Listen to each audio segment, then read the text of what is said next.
Bonjour à tous, je vous retrouve aujourd'hui pour parler d'un produit typiquement français, c'est le savon de Marseille. Évidemment, je vais vous parler du véritable savon de Marseille et pas tous ces petits savons colorés qu'on croise sur les marchés. J'ai reçu à Noël un petit coffret comme ça de la marque Marius Fabre et du coup, je trouvais que c'était assez sympa de vous en faire une petite vidéo pour vous présenter les produits et surtout vous parler du véritable savon de Marseille. Alors, qu'est-ce que c'est le savon de Marseille? Normalement, ça ressemble à ça. C'est une forme cubique, normalement estampillée sur les 6 faces, donc il y a écrit quelque chose de chaque côté. Là, il y a la marque par exemple, on dit à quoi c'est fait, l'huile d'olive, 72%, le poids. Et ça a cette couleur verte à l'huile d'olive vraiment très typique avec son odeur aussi vraiment spéciale savon de Marseille. Alors pour savoir si vous avez affaire à un véritable savon de Marseille ou à autre chose, il suffit de regarder la composition. Ce savon il est préparé à base d'huile végétale, normalement 72%. Donc de base, normalement, c'est de l'huile d'olive. Des fois, on rajoute un petit peu d'huile de coco. Je crois que ça ajoute un pouvoir un petit peu plus moussant, ça durcit plus vite.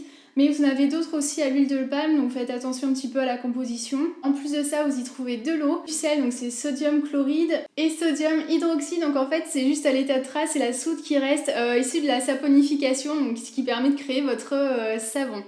Il est fabriqué traditionnellement au chaudron et il est sans conservateur, sans parfum, sans colorant. Donc si vous trouvez des petits savons jaunes et violets, bon, je doute fort que ce soit de vrais savons de Marseille. Maintenant vous savez reconnaître un véritable savon de Marseille, donc celui-ci c'est la marque Marius Fabre. Je voulais vous parler un petit peu des autres produits qu'on m'avait offerts. Donc cette enseigne, l'usine est à Salon de Provence il me semble. Mais à Marseille, il reste quelques savonniers quand même artisanaux. Donc il y a les savonneries du Midi, ça s'appelle aussi la Corvette, la savonnerie du Sérail et le fer à cheval qui reste dans des procédés, on va dire, authentiques. Cette marque-ci, elle date de 1900, je crois qu'il y en a d'autres un petit peu encore plus anciennes.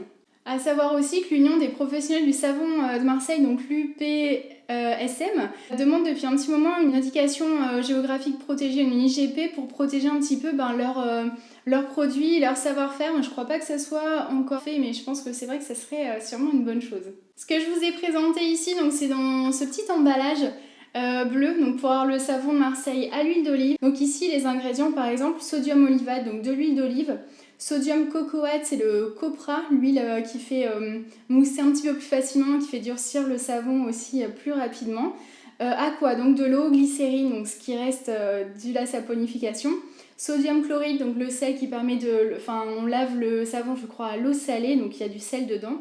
Et sodium hydroxyde, donc le reste de soude aussi de la saponification. Donc voilà, en toute transparence, la composition entière.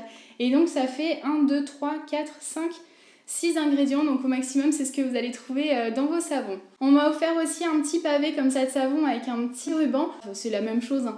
Mais cette forme-ci c'est plus facile pour le mettre dans un placard ou à différents endroits pour éviter par exemple les mites ou pour parfumer, enfin vous en faites ce que vous voulez. J'ai reçu ce savon aussi, donc c'est comme le savon à l'huile d'olive, sauf que c'est pas des huiles d'olive, ils disent 72% d'huile ou huile végétale.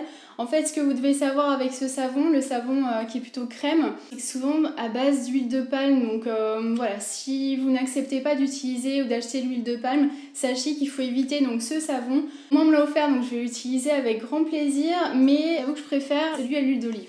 Donc là par exemple la composition, donc sodium palmate, donc c'est sa huile de palme, eau, sodium cocoate ou palme kernelate, enfin c'est aussi un dérivé d'huile de palme ou de copra, glycérine, sodium chloride et sodium hydroxyde. Donc c'est la même composition à la fin, c'est juste donc l'huile de palme qui change, qui est remplacée normalement par l'huile d'olive dans le savon traditionnel qui est vert. J'ai reçu aussi le liquide vaisselle au copeaux de savon de Marseille qui est hyper bien, qui lave très très bien. J'avoue qu'il est beaucoup plus efficace que celui que je fabrique moi-même, donc vraiment ça c'est une belle découverte.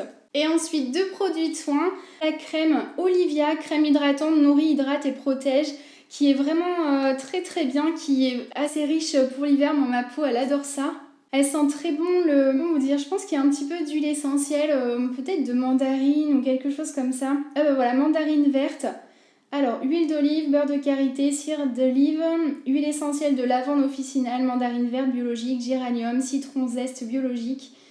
Voilà, c'est un produit certifié par EcoCert et je le trouve hyper sympa.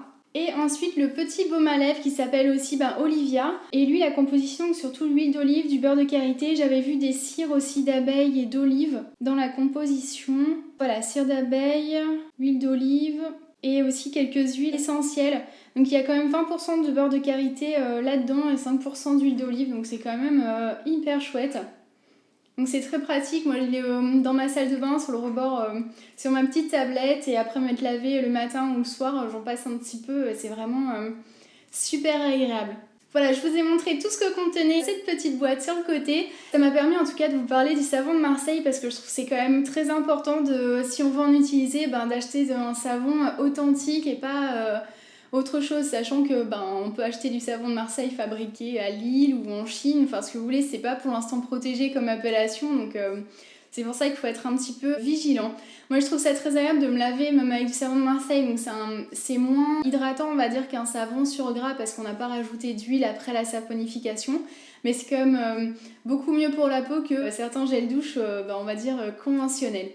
J'espère que cette petite vidéo vous aura plu, vous aurez appris des petites choses sur le savon de Marseille. N'hésitez pas à me dire si j'ai fait des erreurs dans mes explications, c'est possible, ou si vous avez des petites questions, je me ferai un grand plaisir de vous répondre. Je vous dis à très bientôt, bye bye.